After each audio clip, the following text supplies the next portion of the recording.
Andrew McGahan for SevereMMA here in the grand opening of SBG Tallaght, standing alongside Paddy Holohan. Paddy, breathtaking facility, honestly, and I believe it's the biggest MMA facility in Europe, but this has been in the works for quite a while. It seems like the time that you've spent getting it ready, the one thing that stuck with me was you said you didn't want to rush into opening something like this. It had to be just right. It had to be perfect, you know, because I wanted to try, like as John has already done it with Concord, took it out of the industrial estates, and I think gyms like this are the future.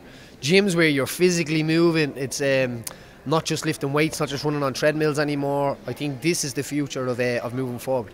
That's something I was going to ask, because aside from this facility behind us, out there there's multiple rooms, multiple treatment rooms, different courses for yoga, different rooms for yoga classes.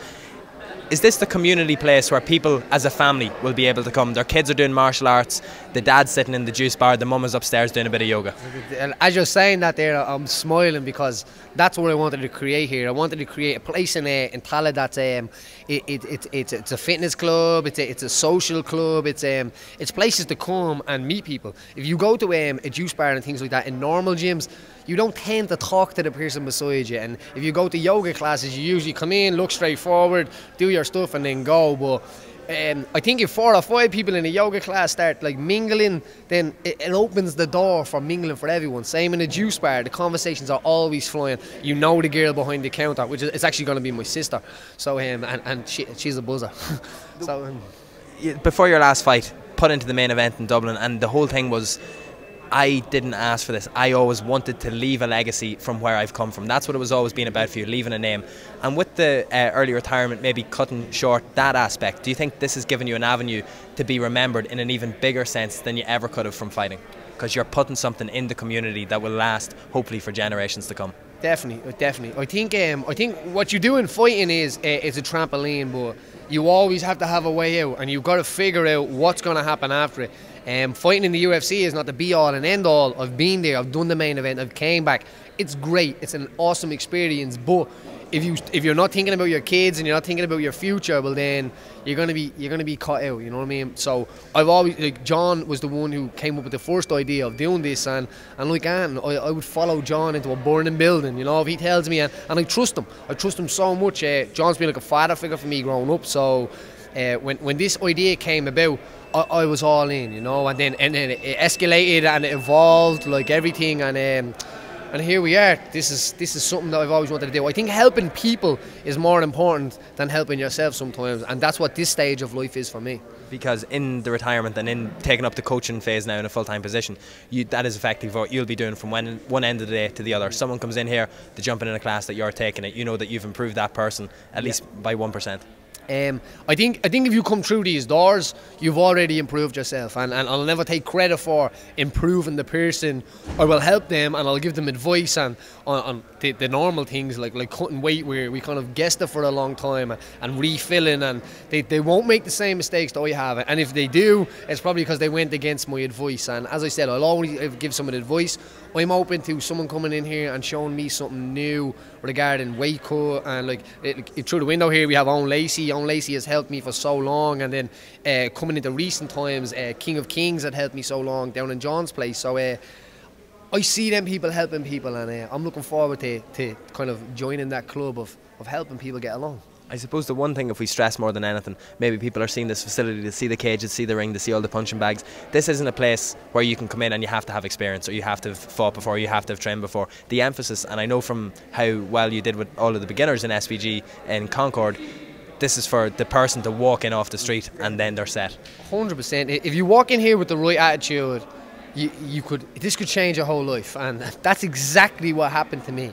So I'm not selling or preaching something that I don't believe in. I really believe that if you come in here with the right attitude, and if you have 5 years of your life to put into something, put it into this and watch what happens. Because no matter what, if you sit there doing nothing for them 5 years, them 5 years are going to pass in anyway. So you could look back after something like this, and you're never going to look back and say, I'm raging I walked in there 5 years ago, and start learning how to become a martial artist or a better person.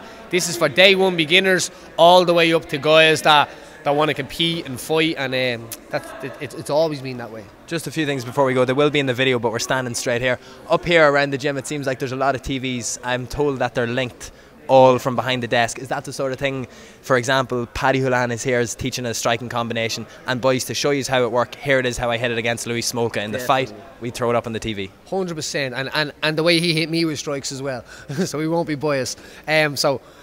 It definitely, from a teaching point of view, it's actually nice to kind of take off the competitive hat for a little bit, because like I've always admired a lot of people in my division, in other divisions, and there's fighting styles, there's sequences, and John does it with us already. So then again, I thank John for this. He has taught me how to look at video footage and break it down and take a sequence out of it and go over it. So it would not help to show kids, say, a Marcelo Garcia guillotine or a Lee Hammond Berimbolo or something like this happening in MMA, because sometimes, you know yourself, because you train, you get shown something and you're like, yeah, but it mightn't work.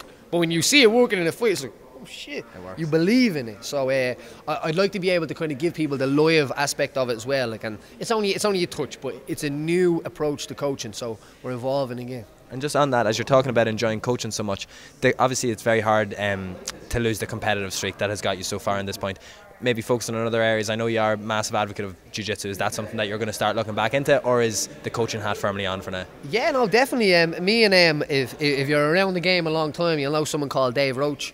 So Dave Roach is a big part of this gym as well, and he was saying, Jason, we start competing again, and I was like, I'll hold you to that, and the two of us will go down that road again. So, like, Joey's the jiu-jitsu coach here, and everyone knows Joey Breslin for so long. So, Joey's going to be looking at our teams and organising trips, and now we kind of have a funding in place to make these things happen even more. And the same thing with the MMA teams now with the IMAF.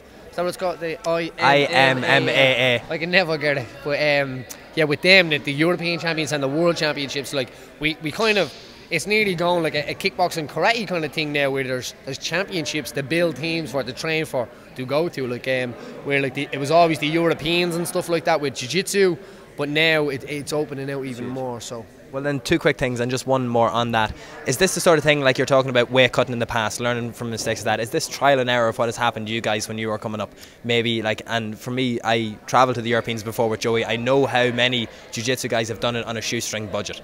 Is this the sort of avenue to be able to get guys who are committed here to be able to focus their time on training, and then, yeah, we might be able to help you out along the way, whether it's accommodation, flights, anything that can help? 100%, and that's that. We are looking into sponsoring as time goes by. So please don't hit me with 100 messages. I need a sponsorship of kids that, like, a kid just walked in the door there.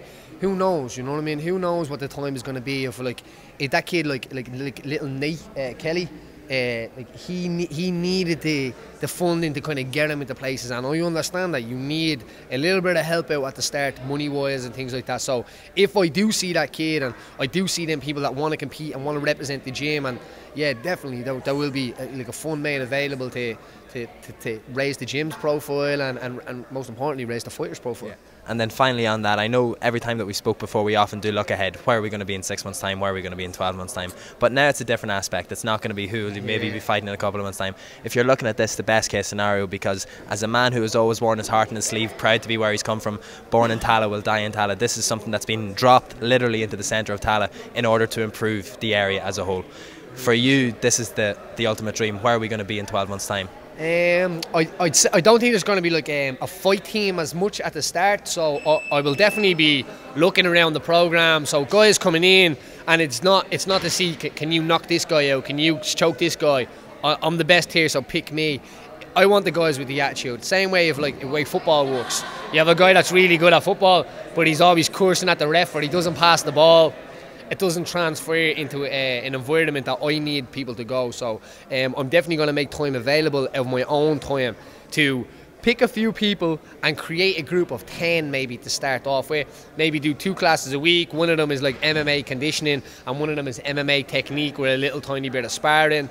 And I'm going to build it up from there, and then make it 4 days a week and expand the group. And of course, I have the Master Yoda, John, there to always give me advice on this as well. So in a year's time, I'd like to be able to see somebody that maybe is starting to kind of get to competing level, and in 2 years' time, maybe the first blue belt in SBG Tallaght. And there's loads of little milestones for people to chase after now. Like as I said, a guy came in, he's the #1 member on the key card, so it's #1. So maybe in 10 years' time that might be worth a little bit of money. Yeah. Same way, I was the first ever blue belt in SBG Tallaght. I was the first ever purple belt. I was the first to win a fight, first to win a belt, first to do the Macarena, you know. Like there's lots, you know, so there's a lots of things for people to do. Brilliant. SBG Tallaght, search them on Facebook, Twitter, Instagram, a website as well. If you're going to find the gym, the location is on the Bellegarde Road. It's, how could I say, it's in between the Burger King and the Slip Road.